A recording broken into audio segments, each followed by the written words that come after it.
네, 이 시간을 통해서 주님의 은혜가 여러분 가운데 충만하게 임하길 간절히 소망합니다. 아멘. 이 성경은 오랜 시간에 걸쳐서 여러 저자가 쓴 글들이지만 성령님의 감동으로 쓰여졌기 때문에 이 성경 처음부터 끝까지 공통된 것들을 우리가 쉽게 발견할 수 있습니다. 내용 면에서는 변함없이 하나님의 사랑과 구원에 대해 이야기하고 있고요. 그 구원을 이루기 위해 삼위일체 하나님이 계속 일하시고 계시다는 것을 또한 동일하게 이야기합니다. 특히 하나님이 일하시는 방법에서도 공통점을 발견할 수 있는데요. 그것은 함께 일할 사람을 부르신다는 겁니다. 세상을 창조하시고 지혜와 능력으로 충만하신 분이시지만 혼자 일하시기보다 자신의 뜻을 나타내시고 펼치실 때 그 뜻을 따라서 함께 일할 사람들을 부르신다는 거예요. 대표적인 인물로 모세가 있습니다. 광야에 있던 모세를 부르셔서 이집트에서 노예 생활하고 있던 히브리 민족들을 탈출시키셨죠. 그리고 우리가 지난주에 보았던 예레미야 선지자도 그렇습니다. 하나님께서 예레미야를 향해 모태에서 짓기도 전에 너를 선택했다라고 말씀하시고 또 구별해서 예언자로 세웠다라고 말씀하실 정도였어요. 오늘 함께 읽은 말씀에서도 우리가 알 수 있는데요. 먼저는 구약 성경에서 읽은 이사야 선지자 살펴보겠습니다. 이사야가 성전에서 환상을 봅니다. 하늘 높은 곳의 보좌에 하나님께서 앉아 계시는데 그 옷자락이 성전을 가득 덮습니다. 그 곁에서 천사들이 날면서 노래를 합니다. 거룩하시다, 거룩하시다, 거룩하시다. 만군의 주님, 온 땅에 그의 영광이 가득하다. 아멘. 천사들이 이렇게 하나님 곁에서 오르락내리락 하면서 이 노래를 부르고 있었어요. 이 노래소리가 얼마나 힘이 넘치고 위엄이 넘치는지 성전의 터가 흔들리고 연기가 자욱합니다. 이사야는 이내 두려움에 사로잡혔습니다. 그러면서 이렇게 얘기합니다. 재앙이 나에게 닥치겠구나. 나는 이제 죽게 되었구나. 나는 입술이 부정한 사람인데 입술이 부정한 백성들 가운데 있으면서 내가 감히 하나님을 만나게 되었다니, 만군의 주님을 만나게 되었다니 나는 이제 꼼짝없이 죽게 되었구나.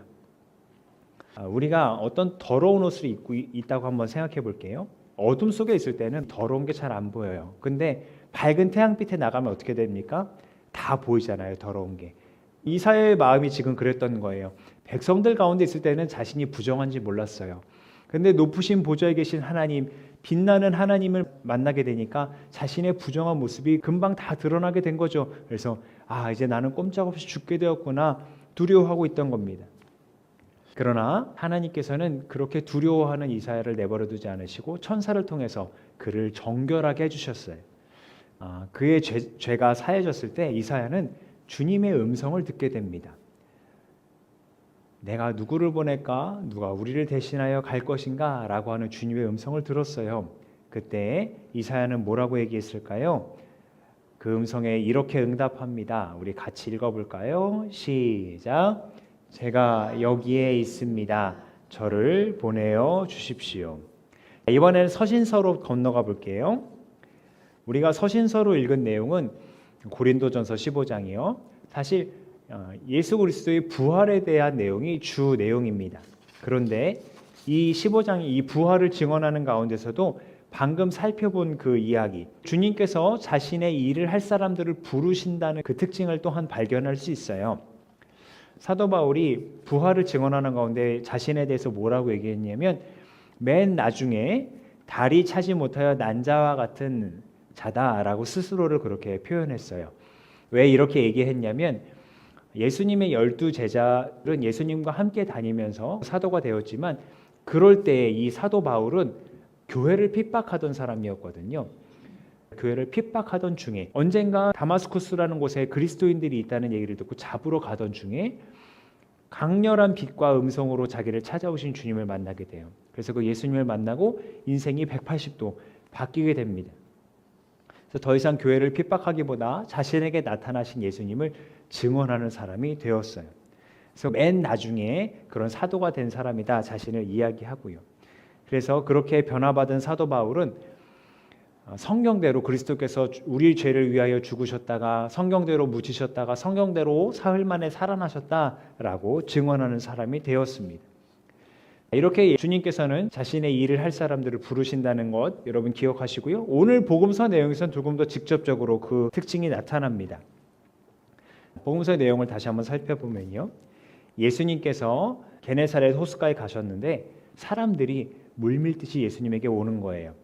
그래서 혹여라도 사고가 날까 해서 예수님께서 마침 배 두 척이 호숫가에 있는 것을 보시고 그 배에 올라서 배를 육지에서 살짝 띄워놓은 다음에 거기서 말씀을 가르치기 시작하십니다. 근데 마침 예수님께서 타신 그 배가 시몬 베드로의 배였어요. 베드로가 조업을 다 마치고 그물을 씻고 있었거든요. 그래서 배를 사용하자는 예수님의 요청에 흔쾌히 응답했습니다. 사람들을 가르치신 후에 예수님께서 느닷없이 베드로에게 말씀하시는 거예요. 같이 읽어볼까요? 깊은 데로 나가 그물을 내려서 고기를 잡아라. 방금 제가 뭐라고 말씀드렸습니까? 베드로가 그물을 씻고 있었다 그랬잖아요. 고기잡이를 다 마치고 그물을 정비하고 있는데 예수님 그거 다 보셨을 텐데 왜 다시 고기 잡으러 나가라고 하셨을까요? 게다가 이어지는 베드로의 말을 듣자 하니 이미 깊은 곳에 가서 여러 번 그물을 던졌대요. 근데 아무것도 얻지 못했대요. 베드로와 동료 어부들은 예수님의 이 말을 달갑지 않게 여겼을 수도 있습니다. 하지만 예수님의 발치에서 그 말씀을 듣던 베드로는 예수님의 말씀에 순종하기로 합니다. 그래서 이렇게 얘기합니다. 선생님, 우리가 밤새도록 애를 썼으나 아무것도 잡지 못했습니다. 그러나 선생님의 말씀을 따라 그물을 내리겠습니다. 결과는 우리가 아는 바와 같이 아주 많은 물고기가 잡혔어요. 얼마나 많이 잡혔는지 그물이 찢어질 정도였고요. 배가 가라앉을 정도였어요. 밤새도록 잡지 못했던 그 물고기를 이렇게나 많이 잡았으니 좋아하면서 펄쩍펄쩍 뛰어도 모자랄 판인데 베드로의 반응은 상식과는 조금 다릅니다. 베드로가 예수님 앞에 와서 무릎을 꿇고 이렇게 얘기하는 거예요. 주님, 나에게서 떠나주십시오. 나는 죄인입니다. 전혀 예상하지 못한 이 엄청난 기적 앞에서 그리고 그 기적을 일으킨 예수님 앞에서 이사야가 얘기했던 것처럼 오히려 자신의 죄를 발견하고 그 죄인인 자기에게서 떠나달라고 요청하고 있던 거예요. 두려움을 느꼈던 겁니다. 그런 그에게 예수님께서 말씀하십니다. 두려워하지 말아라. 이제 내가 너를 사람을 낚는 어부가 되게 하겠다.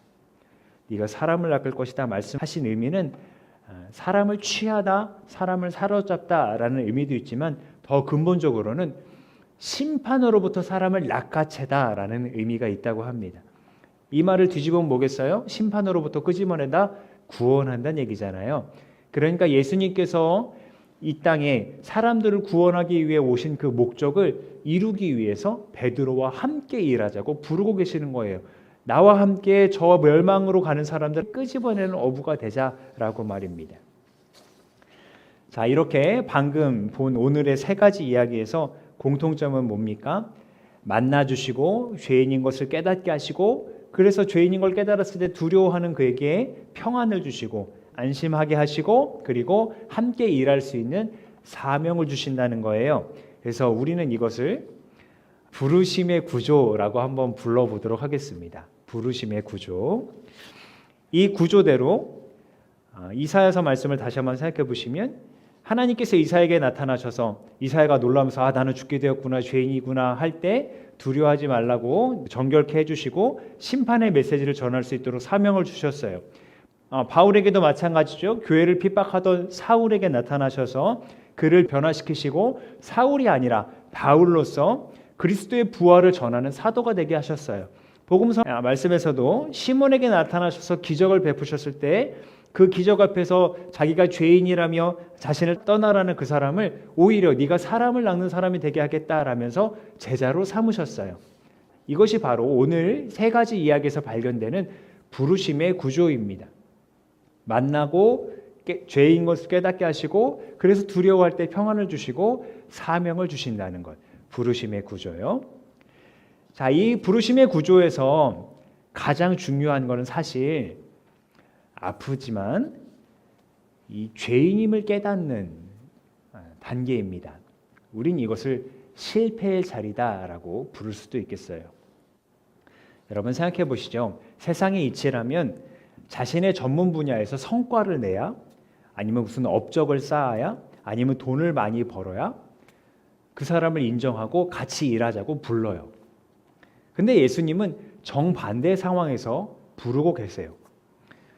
그것은 아마 내가 잘하는 것으로 스스로 구원할 수 없다는 것을 깨닫게 하시고, 내가 성공하려던 그것보다 더 귀한 것이 주님께 있음을, 더 귀한 것이 주님께서 맡기신 그 일에 있음을 깨닫게 하시려는 것일 테지요.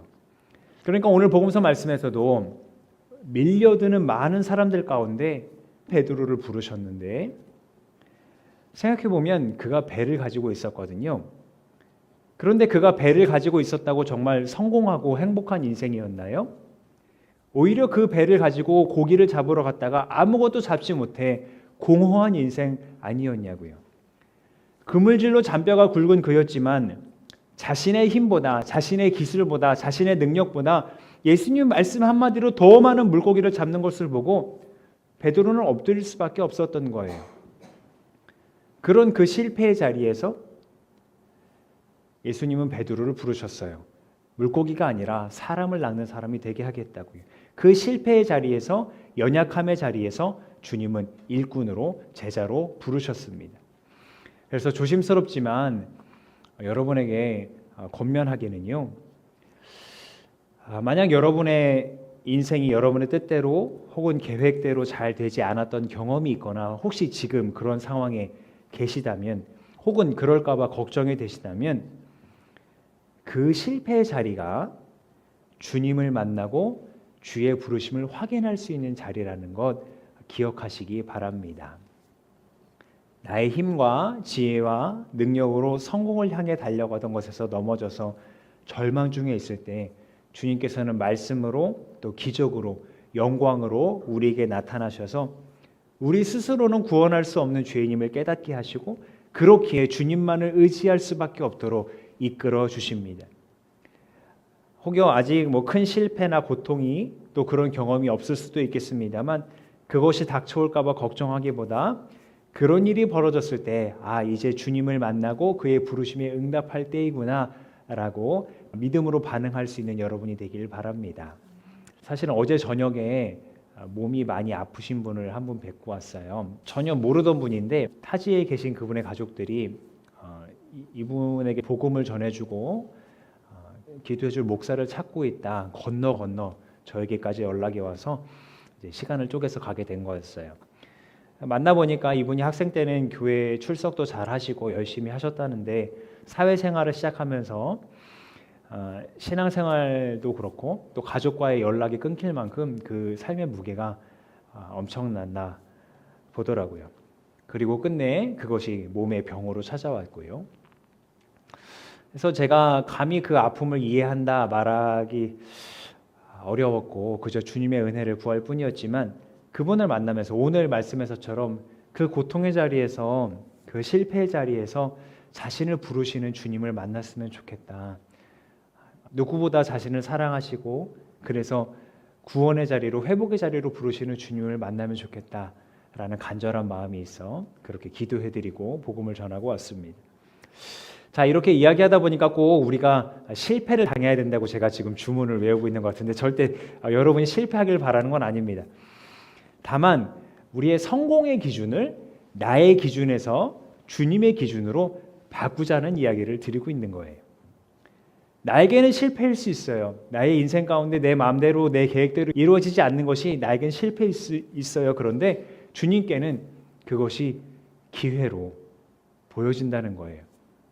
바람직한 어려움이라는 단어가 있더군요.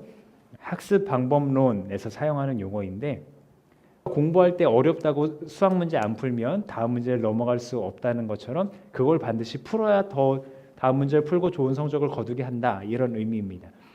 응용해서 이야기하자면 우리 인생에 장애물과 같은 어려운 일이 닥쳤을 때 그것이 주님의 부르심을 깨닫고 따르기 위한 것이라면 쉽진 않겠습니다만 마다할 이유도 없다는 생각이 듭니다.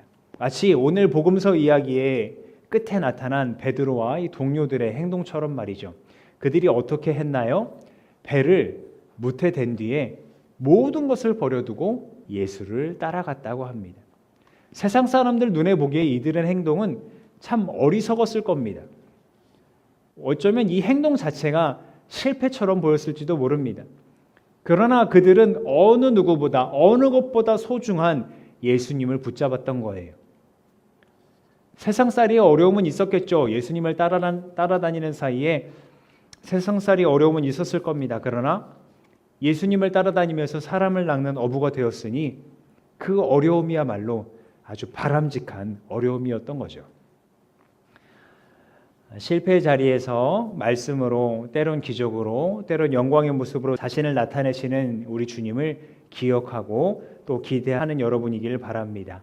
그 실패의 자리에서 기회의 자리로 변화시켜 주시고 우리를 그 변화로 이끄시는 주님의 부르심에 반응하는 우리가 되었으면 좋겠습니다. 우리 말씀 같이 읽고 기도하겠습니다. 내가 고난의 길 한복판을 걷는다고 하여도 주님께서 나에게 새 힘 주시고 손을 내미셔서 내 원수들의 분노를 가라앉혀 주시며 주님의 오른손으로 나를 구원하여 주십니다. 아멘. 기도하겠습니다.